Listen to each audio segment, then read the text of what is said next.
Əziz şagirdlər, bugünkü dərsimizdə müxtəlif mühitlərdə elektrik cəryanına aid ətraflı yazılı tələb olunan tapşırıqların izahına baxacağıq.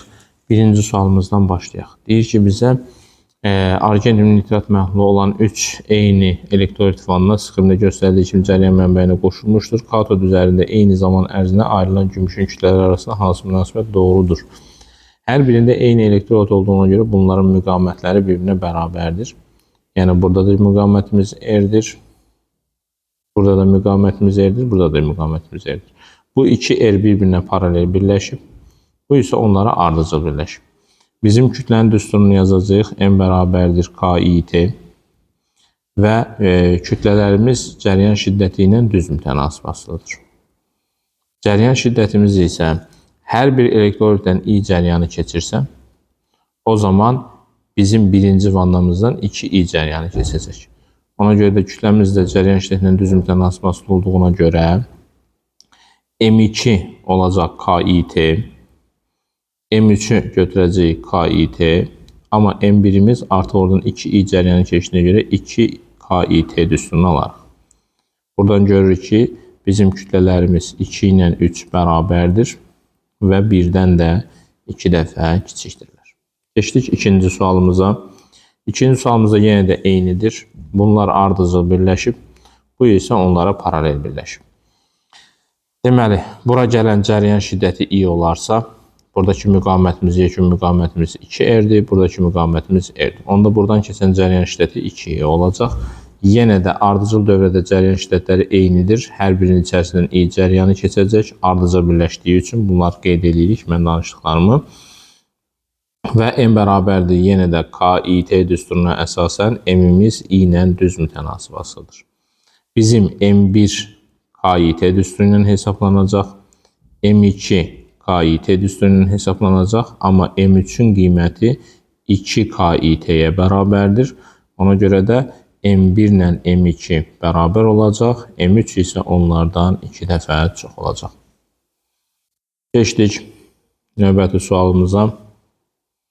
Elektroliz prosesində katodda ayrılan metalın həcminin cəryan keçmə müddətindən asılılıq qrafiki hasılı I konstantdır. Biz elektroliz qanununa görə M bərabərdir KIT ifadəsini yazarıq. M isə bizdən ötürü rho V-yə bərabərdir. M rho V-yə bərabərdir. Rho V bərabərdir KIT düsturuna əsasən V-ni təyin eləsək, KIT bölünsün rho ifadəsini alarıq. Gördüyümüz kimi həcm zamanla düz mütənasib asılıdır. Ona görə də həcmin zamanla asılılıq qrafikini düz mütənasiblik çəkəcəyik. Keçdik növbəti sualımıza, dördüncü sual. Elektroliz prosesində katodda ayrılan metalın həcminin məhluldan keçən cəryan şiddətinin asılılıq qrafiki hansıdır? Yenə də M bərabərdir KIT ifadəsini yazırsınız. M-imiz rho vur V-dir. Onda rho vur V bərabərdir KIT. Onda V'miz bərabər olacaq. KIT bölünsün rho. Yenə də bizim həcmimiz cəryan şiddəti ilə də düz mütənasib asılıdır. Keçdik 5-ci sualımıza. 5-ci sualda çıxış işi 1,8 Joule olan metaldan elektronun qopması üçün onun minimal sürəti nəyə bərabər olmalıdır? Bizim elektronun kinetik enerjisi ən azından o çıxış işinə bərabər olmalıdır ki, elektron oradan qopa bilsin. Onda bizim sürətimiz kök altında 2A çıxış bölünsün M düsturu ilə hesablanır. Bərabərdir. Kök altında 2 vurulsun 1,8 vurulsun 10 üstü mənfi 18 bölünsün. Kütləmiz isə 9 vurulsun 10 üstü mənfi 31'dir. Bu eləyər bizdən ötürü 12 kök altında 2 vurulsun 0,2 vurulsun 10 üstü 12. Bunu da 4 yazsaq 2 çıxar buradan. 2 vurulsun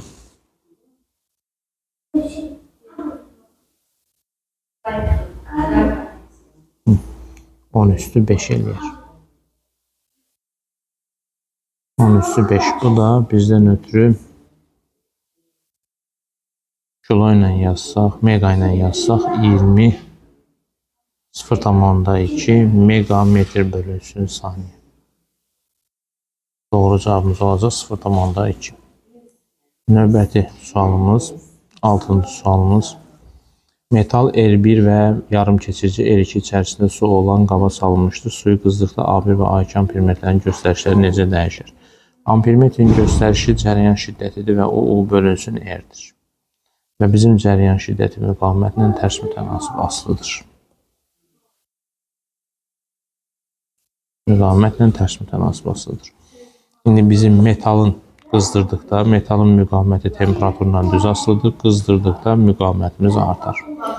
Termistorun yarım keçiricinin müqaviməti isə temperaturla tərs mütənasib asılıdır. Temperatur artdıqda müqavimət azalır. Müqavimət azaldığı üçün birincidə cəryan şiddəti A1 ampermetrin göstərişi azalar, A2 ampermetrin göstərişi isə artar. Çünki müqavimətlə tərs mütənasib asılıdır. Keçdik növbəti sualımıza, 7-ci sual. 7-ci sualda bizə deyir ki, kütlələrin nisbəti. Biz M bərabərdir KQ ifadəsini yazırıq.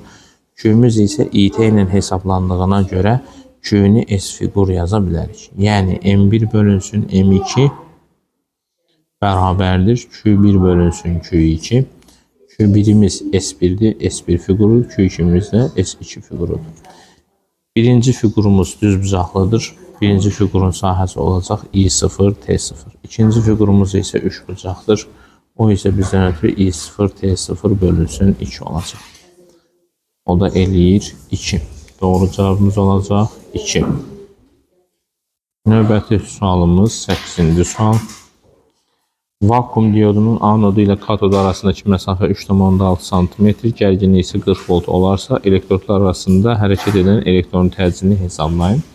Bizim qüvvəmiz F bərabərdir QY-dir. Elektron olduğuna görə Y vur Y yazacağıq.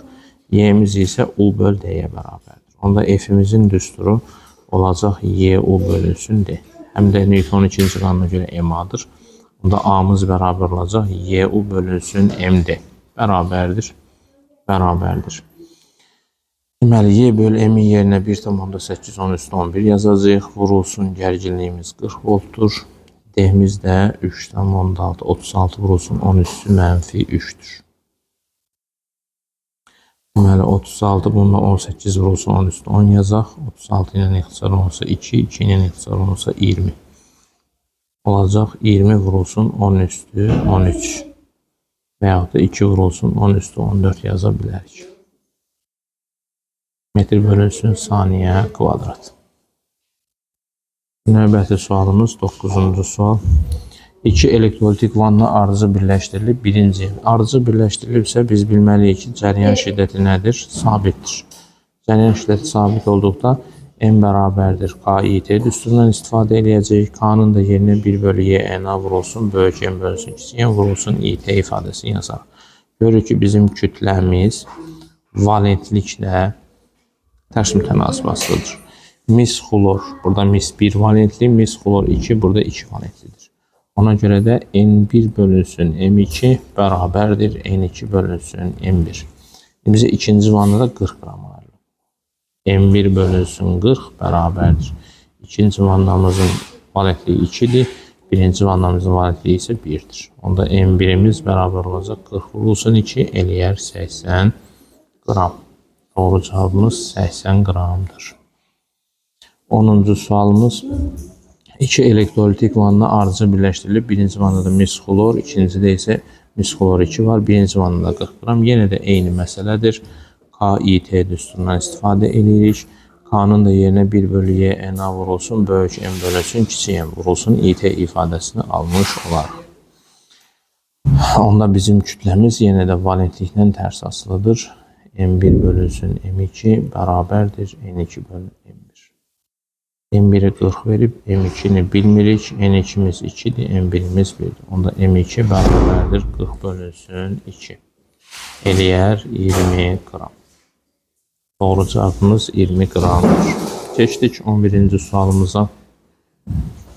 11-ci sualda bizdən nə istəyir? Sabit gərgin mənbəyinə paralel olaraq rezistor və termistor qoşulmuşdur. Termistor vızıqda ampermetrin və voltmetrin göstərir. Voltmetrimiz paralel dövrü olduğuna görə, paralel dövrü olduğu üçün gərginliyimiz sabitdir. Gərginlik sabit olduğu üçün, yəni mənbənin gərginliyi U-dursa, burada da U-dur, burada da U-dur. Onlar dəyişə bilməz. Ona görə də gərginlik dəyişməz deyəcəyik, U konstant deyəcəyik. Amma cəryan şiddətinə gəldikdə isə ampermetr yekun cəryan şiddətini ölçür. Yekun cəryan şiddətimiz isə I1 üstə gəlsin I2-yə bərabərdir. İndi bizə deyir ki, termistor qoşulmuşu termistoru qızdırdı. Bizim yekun müqavimətimiz yekun müqaviməti deməyək, belə deyək. Bizim qollardakı müqavimətimiz, rezistorun müqaviməti sabitdir. Rezistorun müqaviməti sabit olduğuna görə buradan keçən cəryan şiddətini I2 deyək, bundan keçən cəryan şiddətini I1 deyək. R konstant olduğuna görə I2 konstantdır. Yəni ora gedən cəryan şiddəti dəyişməz. Amma termistoru qızdırsaq müqaviməti azalar. Termistorun müqaviməti azaldığına görə termistora gedən cəryan şiddətimiz artar. Və bizim yekun cəryan şiddətimiz I1 plus I2 olduğuna görə I2'miz sabit qaldı, I1'imiz artdı. Ona görə də yekun cəryan şiddəti artar. Ona görə deyirik ki, ampermetrin göstərişi artar, voltmetrin göstərişi paralel dövrü olduğu üçün dəyişməz deyəcəyik. Növbəti sualımız 12-ci sual. Eyni məsələdir. Yenə də paralel dövrə olduğu üçün gərginlik sabit qalacaq. Yəni voltmetrin göstərişi dəyişməz. Gəldik ampermetrin göstərişinə. Ampermetrin göstərişi yenə də A1 plus A2-yə bərabərdir. Bura bir A1 yazsaq, bura bir A2 yazsaq. İndi bizim I1'imiz aslıdır termistorun müqaviməti ilə tərs. I2'miz isə aslıdır rezistorun müqaviməti. Rezistorun müqaviməti dəyişmədiyi üçün I2 konstant olar. Amma termistoru nə edəcəkdik? Soysa. Termistoru soyutda müqaviməti artır, onda I1'imiz azalır. I1 azalırsa A1 ampermetrin göstərişi azalar. A ampermetrin göstərişi isə dəyişməz. Onda bizim A ampermetri A2 dəyişməz. A ampermetrin göstərişi onda nə edəcək? Azalacaq. Gələcək, ampermetrin göstərişi azalar, voltmetrin göstərişi dəyişməz. Növbəti 13-cü sualımız. 13-cü sualda deyir ki, elektrokimyəvi ekvivalentliyi olan maddənin iki valentli iyonunun kütləsi nəyə bərabərdir? Biz M bərabərdir K2 düsturunda K-nın yerinə 2 vurulsun -7, Q-nün də yerinə 2Y yazacağıq, ekvivalentli dediyi üçün. O da eləyəcək 4 vurulsun 10 üstü -7 vurulsun 1,6 10 üstü -19. O da bərabərdir 6,4 10 üstü -26 kilogram. Getdik 14-cü sualımıza. 14-cü sualda deyir ki, elektrokimyəvi ekvivalentdir olan maddənin 3 valentli iyonu. Onda M bərabərdir K2 və o bizdən ötürü K vurulsun 3Y yazacaq. 10 üstü -7 vurulsun 3 vurulsun 1,6 10 üstü -19. O da bərabərdir. Bu eləyəcək 4,8 10 üstü -26 kilogram. Gəldik 15-ci sualımıza. 15-ci sualda deyir ki, reostatın sürgü qolunu bir vəziyyətinə iki vəziyyətinə gətirir. Cəryan şiddəti və katod üzərində ayrılan maddənin kütləsi. Ayrılan maddənin kütləsi M bərabərdir KIT-dir. Yəni kütləmiz I ilə düz mütənasibasıdır. İ'miz isə müqavimətlə tərs mütənasibasıdır. Müqavimətimiz də reostata görə ρL bölünsün S-dir. Sürgünü bir vəziyyətindən iki vəziyyətinə gətirdikdə uzunluq artır. Uzunluq artırsa müqavimət artır. Müqavimətimiz artırsa cəryan şiddəti azalır. Cəryan şiddəti azalırsa kütləmiz azalır. Ona görə də deyəcək ki, cəryan şiddəti azalar, kütlə azalar. Doğru cavabımız azalar olacaq. Və isbatı da bu şəkildə yazmaq lazımdır. Gəldik 16-cı sualımıza. 16-cı sualda bizə deyir ki, metal naqilin 100 dərəcə Celsiusdə müqaviməti 14 ohmdur. Yəni 100 dərəcə Celsiusdə R verdi bizə 14 ohm. T bərabərli 100 dərəcə Celsius. Və bizim alfamız 0-dan 1000-də 4 Kelvin üstü -1'dir. İndi bizə deyir ki, 200 dərəcə Celsiusdə müqaviməti tap. 200 dərəcə Celsiusdə müqavimətimiz sual. Deməli, mən burada müqavimətin düsturunu R0 vurulsun 1 plus alfa t yazmalıyam. Bizdən ötürü R0 yoxdur. Birinci tənliyimizdən R0'ı tapacağıq. R bölünsün 1 plus alfa t bərabərdir. R'in yerinə 14 yazanda mən müqavimətin yerinə yazmalıyam. Temperaturun yerinə daha doğrusu yazmalıyam 100. Bərabərdir. O eləyər 14 bölünsün 1,4. O da eləyər 10. R0'ı 10 tapdıktan sonra gətir burada yerinə yazabilirim. 10 vurulsun 1 plus 0,4 vurulsun 200. O da bərabərdir. 10 vurulsun 1 üstə gəlirsə 0,8. O da eləyər 18 10. Doğru cavabımız 18 10'dur. Yəni t bərabər 0 dərəcə Selsiyə uyğun müqavimət tapmaq lazımdır ki, məsələni yaza bilək. Gəldik 17-ci sualımıza. 17-ci sualımızda dövrə ardıcıl qoşulub. Ardıcıl qoşulduğuna görə bizim yekun U-muz U1 plus U2'ye bərabərdir. Yəni yazıram bura. U bərabərdir U1 plus U2. Və bu cəm sabit qalması lazımdır. Və bizim i'miz U yekun bölünsün R yekundur. U yekun sabitdir. İndi R yekuna baxacağıq. R yekun isə rezistorla termistorun müqavimətlərinin cəmidir. Bir termistorun temperaturunu artırdıqda voltmetr və ampermetrin göstərişi.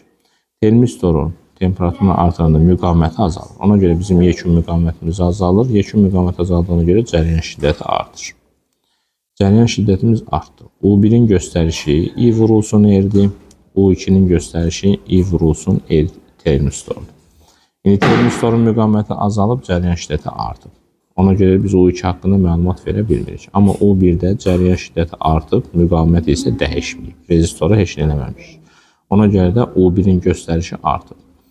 İndi gəlirəm yekun cəmə. O1 plus U2 bərabərdir konstanta. İndi toplananlardan biri artırsa, digəri azalmalıdır ki, cəm dəyişməsin.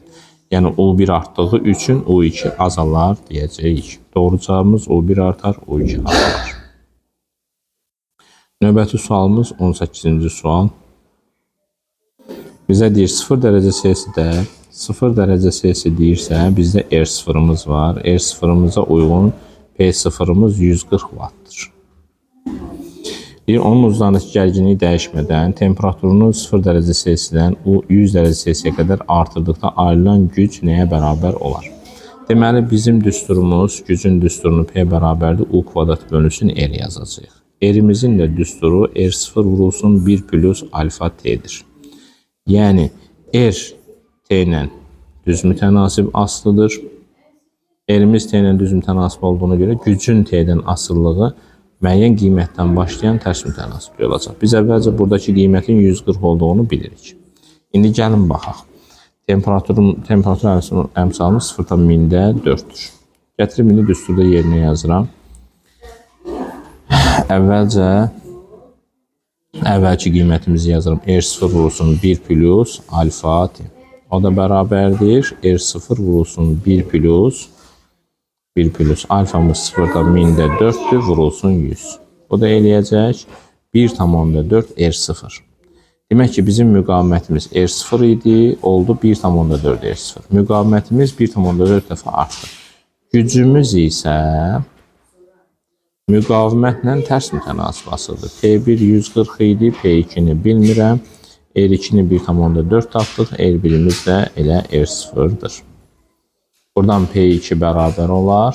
140 bölünsün 1,4. O da eləyər 100 watt. Gətirib burada yerinə yazaram 100 watt və R'in də yerinə yazaram 1,4 R0. Məsələn. Daha doğrusu temperaturdur bu, üzr istəyirəm. Temperaturun da yerinə nə yazarıq? 100 dərəcə Selsi yazarıq. Buraya yazarıq 100 dərəcə Selsi. Getdik 19-cu sual. 19-cu sualımızda dövrəyə qoşulmuş elektrolitdən keçən cəryan şiddətinin qiymətini hesablayın. Elektrolitdən keçən, yəni buradan keçən cəryan şiddətinə gedir söhbət. Bu dövrə paralel dövrədir. Paralel dövrə. Paralel dövrə olduğu üçün bizim I cəryan şiddətimiz, bax buraya yazıram I1, buraya yazıram I2. Bizim cəryan şiddətimiz I1 plus I2'ye bərabərdir. Və Elektrolitin də uclarında gərginlik 220-dir, naqilin də uclarında gərginliyimiz 220 volt. Demək ki, mən I2-ni hesablaya bilərəm. I2 bizdən ötürü U bölünsün R-dir. O da 220 bölünsün 50-dir. Bərabərdir. Bu eləyər 5-də 22. Bu da bizdən ötürü neçə eləyir? 4,4. Demək, I2 oldu 4,4. I-ni verib bizə 6 amper, üstə gəlsin I1, üstə gəlsin 4,4. Onda I1-imiz, yəni elektrolitin içərisinə keçən cəryan şiddəti bərabərdir. 6 çıxılsın 4,4, o da eləyər bizdən ötürü 1,6 amper. Demək ki, bura gələn cəryan şiddətimiz 1,6 amperə bərabərdir. Keçdik növbəti sualımıza, 20-ci sual. Deyir, A və B nöqtələri arasındakı gərginlik dəyişməzsə, yarım keçiricinin qızıltı lampanın parlaqlığı necə dəyişər? Uyğun düsturla yazmaqla fikrinizi izah edin. Deməli, biz cəryan şiddətinin düsturunu I bərabərdir. U bölülsün, R üstə gəlsin, R termistor. Düzdür? Deyir ki, B nöqtələri arasındakı gərginlik dəyişmir, yarım keçirici qızılıq, R termistor yazıram bura. İndi biz termistoru qızdırdıqda, temperaturla tərs asılı olduğu, yəni temperatur artanda müqavimətimiz azalır. Müqavimət azalırsa cəryan şiddəti neyəcək? Artacaq. Cəryan şiddəti artırsa parlaqlığımız artacaq. Yəni düstur olaraq bunu yazacağıq və buradan da deyəcəyik parlaqlıq artar.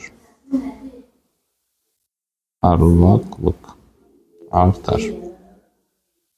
Növbəti sualımız 21-ci sual, sonuncu sualımızdır.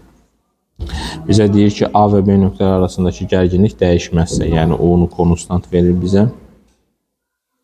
Deyir, fotorezistorun üzərində düşən işığın intensivliyini artırsaq, fotorezistorun müqaviməti intensivliklə tərs mütənasib asılıdır.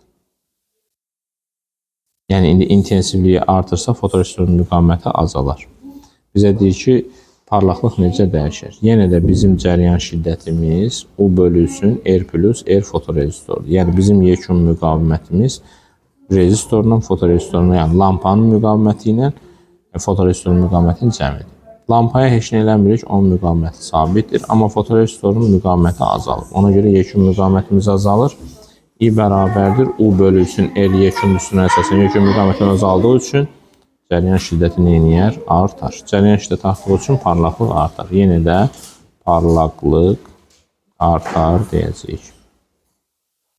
Doğru cavabımız parlaqlıq artar. Bu qədər şagirdlər, kanalımıza abunə olmağı unutmayın. Bəyənin, paylaşın. Sualınız olarsa da şərh bölməsini mütləq yazmağı unutmayın.